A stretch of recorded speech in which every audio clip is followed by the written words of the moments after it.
So Ronnie, how did you come up with the wonderful concept of Teach the Teacher, Art of Classroom Management, 10 Class Commandments? Where it came from was I was teaching, and when I was teaching, other people would come to me like, oh, you're doing an excellent job. Students would be like, oh, we love your class. And I'm giving this to 30 children, like at a time, 30 children, because I would have 30 at a time. But something, I wouldn't say something, the creator was like, yo, that's cool, I get it, like it, but I need more. So I'm like, oh, what you mean you need more? So I'm like, what do you mean you need more? When I got home, I had a notebook and I just started writing.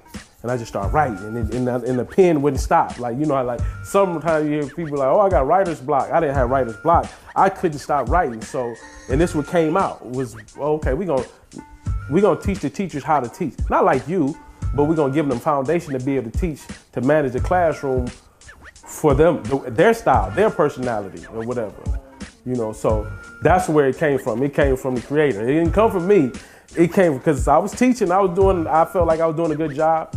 But he was like, yeah, that's cool, but that ain't enough. I need more. I need more people to see it. I need more students to feel it. Well, you touched on classroom management. Why is classroom management so important? I feel like classroom management is important because it encompasses everything. It encompasses everything. When I'm able to manage a class, I'm in control of the children. I'm in control of the learning. I'm in control of the atmosphere of the classroom. So it might even be to the point where there's no bullying, no everything. I understand what's going on in my classroom. So you might say, it might be certain situations where a teacher can't control the class. So since they can't control the class, they might, I would say they might tell a parent, I wouldn't say tell a parent, but hint to a parent that, your child might need some medicine. You know what I'm saying? Like when the child really doesn't need medicine, but they may hint to, he everywhere. He won't sit down, and he won't do this, or he won't do that. So that parent might in turn take their child to go get some medicine. But if the teacher was taught right and had the strategies and the techniques, then that child would need that medicine or whatever the case may be. Because what I know is a child can go from one class and behave and then go to the next class and it's ridiculous or off the chain because of the expectations of that classroom. So if I'm able to manage the classroom, then that's not even an issue. So within managing the classroom, would you say that it would be to the teacher's advantage to learn each student individually? Most definitely. You have to know their story. If I know their story, then I'm able to relate to them. So if I know you homeless, then like certain things I don't expect from you. I'm not on you about a pencil. You ain't got nowhere to sleep, so why am I be hollering at you about a pencil? If I know y'all water off, why am I mad that I smell you? You know, versus that, I might tell you, here, look, I need you to get here at 7. I'm here at 7, so I'm gonna open up the gym and you can take a shower. Because I know this, if I do my homework, I did a video about homework. Homework is not about giving kids homework. The homework is about the teacher doing their homework for the students so that you know exactly what's going on in their life. No way if I got 30 kids in my class, somebody else should know more about my students. Personally, like I should know everything about that's going on. He played for the Jets, or he played for the Cubs, or he played for the Steelers, right? I need to know this, so because I'm at the game, like I'm a family member. So the kid know that I'm invested in them, so they gonna give me everything they got. Absolutely. So when we're trying to do good for others and improve our situations as well as others, especially children, there's always the naysayers. So what do you have to say to those that say you can't do that? They supposed to say that. And when you doing something that nobody's done before, or it looks like you've done it before, or in the form that you trying to do it, they supposed to say that. They're gonna say, and he don't got this, or he don't have that, or this one don't do this, or this. And what I want to say or like to say is people like to fact check you. Oh, do he got a degree in this, or do he got a degree in that? Or you don't fact check certain people, though. You pick and choose who you want to fact check, because you don't go check Steve Jobs, but you got an iPhone. You don't check Zuckerberg, but you on Facebook. You understand what I'm saying? So you pick and choose who you want to fact check. So they're supposed to do that. But when I'm called to do something, I can care less about it. So I'm gonna take them arrow. especially if it's for the children. I care less about what somebody said, because I know what the bigger vision is what it's about. It's about the kids. So why are we if I'm doing something positive and I'm doing something that's right, that's for change, why would you want to knock somebody off that's doing that? I see certain things and it just makes me laugh, and I'm like, why are they, that's crazy to me. I gotta go through hoops and loops and background checks and all this stuff to go get into school, but you can go get the local celebrity, comedian or whatever, and they talking about smoking. You go on their Instagram or Facebook and they talking about smoking weed, and they go right into school. Hey kids, so-and-so's here. And you like, okay, that's odd. That's so-and-so there, and I gotta go through this, that, and the third to get there, and I ain't got none of that. You know what I mean? But you see this person in there, and it's crazy. But I don't worry about it. It's gonna be what it's gonna be regardless. Well, we know most people gravitate towards what quote unquote the norm is, or what they're comfortable with. Do you think what you're doing today is too different or non-traditional to catch a hold? It's most definitely different, because the way I'm bringing, I'm not putting a suit on. So it's different. So I look, but it's different. But the first thing they'll say is, them kids nowadays is different. Them new millennials, you know how people butcher the new millennials, so the teaching got to be different. So one of the things people might be, I've been teaching for 40 years. What are you gonna tell me? Yeah, your classroom looked like you've been teaching for 40 years. It looked like you've been in there for a very long time, but we know that technology has changed. I got a phone that I can call somebody and I can look at them and see exactly where they are. I got a car that'll park itself. I don't even need to touch I don't even got a key to my car no more. I just get in there and start it up. So we got all these technologies, but we still teaching in the old 19th century way. We don't have, to me, a classroom should look like Google. A classroom should look like some, I'm sure some people was like, what they do? They doing what at Google? They got games. They giving their employees massages. They doing this and they doing that. They doing all this untraditional stuff. Somebody probably was like, haha, they'll fail. And now people like, man, that's the only thing I want to work at is somewhere that's like that. You know what I'm saying? They got desks that stand up. Nobody's sitting in no cubicles. They still do it, but it's still like, what year is it? And you still sitting around the cubicles, and you look at these Quicken Loans and these Googles and these Amazons, places like that, and it's like the technology is crazy. So our classroom should resemble that. That's basically what I'm saying. So for those that want to say that, what do your classroom look like? Do your classroom reflect what technology looks like today? So a lot of times we got smart boards in classroom nowadays that look like big flat screens. But they're smart boards. Back in the day, we used to have blackboards. But do you use the technology in your class effectively? Like for me, it would be like a section of my class with couches. It don't take much to go to a second. I know teachers don't make that much, but we can go to a secondhand store, get a couch, go to Walmart, get a couch cover, throw it on there. Every Friday, I can have a student take that off, hand it to me. I go home and wash it Monday, give it back to that student, and he put it back on there every Monday. Get some bar stools from the local. So I got the couch section, I got a bar stool section, I got some desks. When you done with your work over here, you can go sit in the couch and read a book.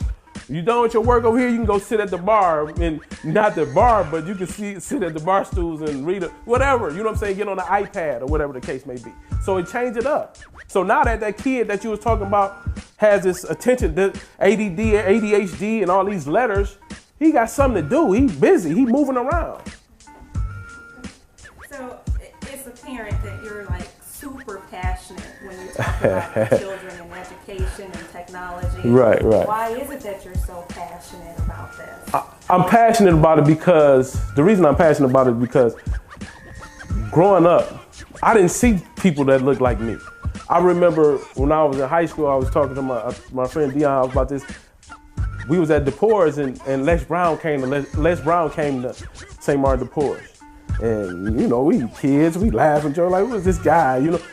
But to see it now, like me as an adult, like, yo, Les Brown came, you know? So who's to say that I might be the person that sparked somebody to be like me, or, you know? So I'm passionate about it because where we come from, and you know, and you start learning the situation, you learn children's situations, you know what's going on with the child. You want them to be able to win.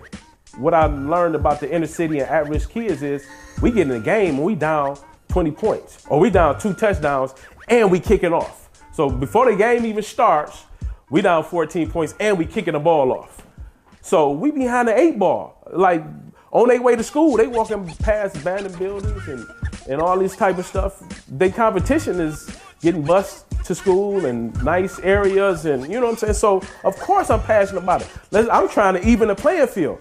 Like that's what it is. That's what it's about. Trying to get to where we at least get even. At least when we get in the game, we down 10. You know what I'm saying? But to be down 20 when the game started, it's not fair.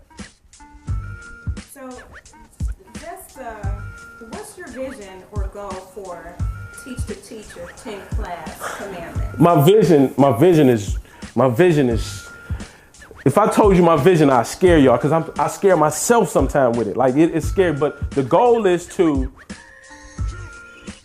almost like each one teach one. But if I can teach, like what it was when it came to me, it was like you teaching 30. This one person is teaching 30 kids. What if I could teach 30 teachers what I know? Then that's 900 kids that can get it, et cetera, et cetera, et cetera. So the goal is to teach as many teachers as possible. So if I teach 1,000 teachers, then the goal is being like, oh, okay, like now kids are being reached across the across the inner city, not even necessarily inner cities, but at-risk areas across the United States, maybe even the world. I'll say the world, because I'm gonna shoot big. Les Brown say you shoot for the moon, you might catch a star or two. I'm trying to catch some stars. So it's not a game. I'm not like, oh, this is some fly-by-night. No, I'm shooting. I'm shooting. So just know I'm coming, and whatever it is what it's gonna be. My final question is, what's the key to winning to that success for those children as well as the teachers? The key to winning. What is the key to winning? The key to winning to me is hard work. Hard work. No matter what it is you want to do, like if you want to be a basketball player, a football player, a boxer, or a gymnast, a scientist, or whatever it is, hard work is the key. Hard work. If I can outwork somebody, then no matter what the talent is, I feel like when I work hard, my talent, it just enhances it. So if I'm, Floyd Mayweather always says, I'm God gifted. I'm God gifted. And if you listen to him, you might fall for that. But if you watch him, you would say, oh, he worked hard. So I know the difference. I sat and watched him. I said, man, this is the hardest working dude that I've ever seen when it comes to boxing. And he got the most money. So make me understand, like, how is it that he got the most, but he worked the hardest? But he'll hit you with, oh, I'm God gifted. You know what I'm saying? And he gonna say that, but you don't see the part where he working harder than you. Where he go to the club and he ain't drinking, and he done bought bottles for everybody. He done left and snuck out the club and started running. He done took off and started running, and he's doing all this. And so hard work is the key. I always hashtag hard work is a talent. Like, so for me, like in this run, I'm reading more than I ever read before. Like I read more books in the last, I read more books in the last 2 months than I read in the last 2 years. So that's the key to me, like the hard work. So you won't be able to outwork me when it comes to this. So you might have more degrees, you might be Dr. so-and-so, Dr. this and Dr. that, but when it comes to this and these children and being able to get down and to get your hands dirty, and I come from where they come from, and you can't tell me nothing because I grew up in a household where people was on drugs, and then on the other end, people were selling drugs. So, and I still went to school, and I still went every day. So when a kid come with this, I ain't no excuses. You can get here. This is what I need you to do, though. I understand that's tough. Yeah, I get it, but you need to be here because I made it through this. And my people was on drugs when crack was real, like it looked like it, like it wasn't no functional, and you know what I'm saying? So it was tough for me.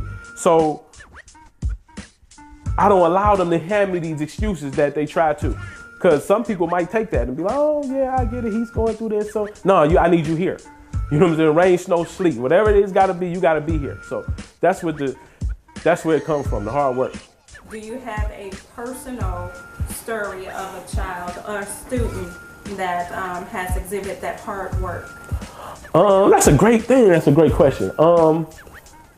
Yeah, like it's so many students that I've seen come through so many student episodes that I've come across with children have died. I remember one time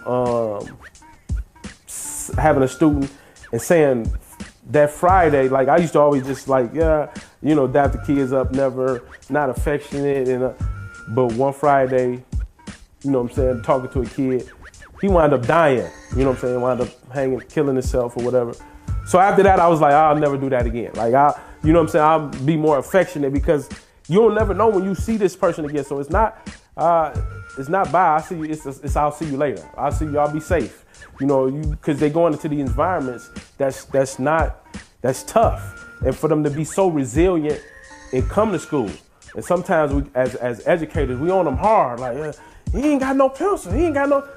But you really don't know his story. He hungry as a hostage. You know what I'm saying? Like, I've seen kids snatch food off somebody else's table and eat it. Like, hey, you, come on, what's wrong with you?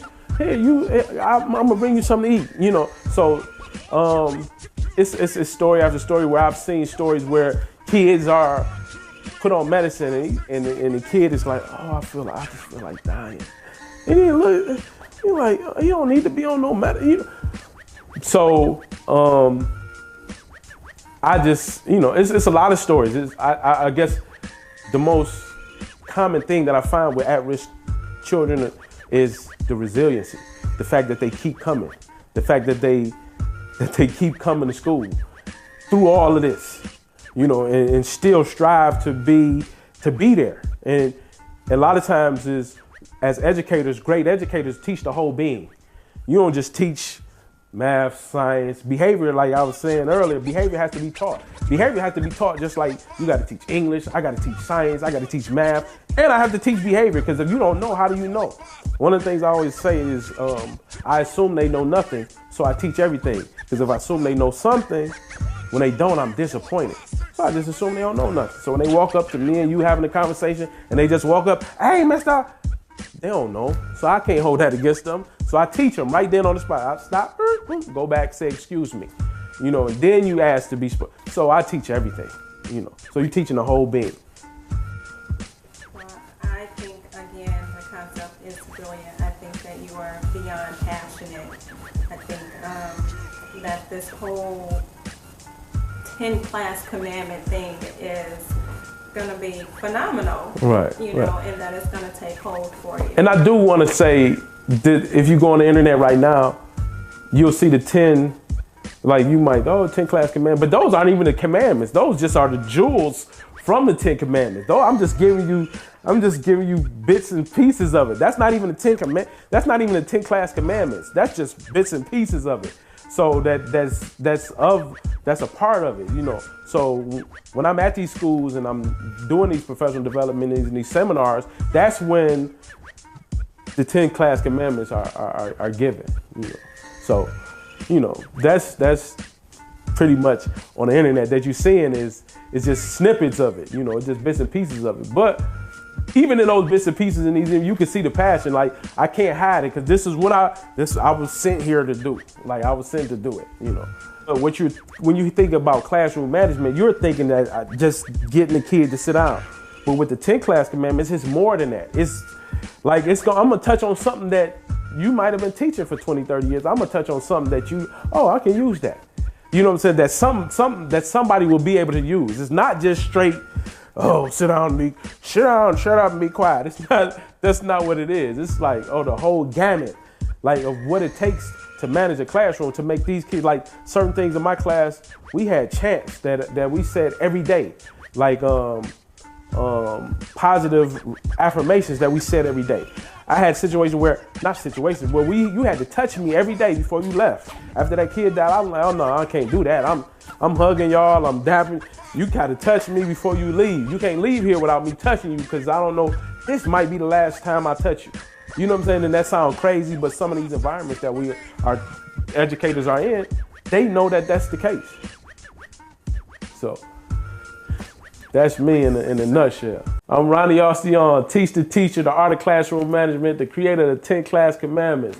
Go be great on purpose. Peace.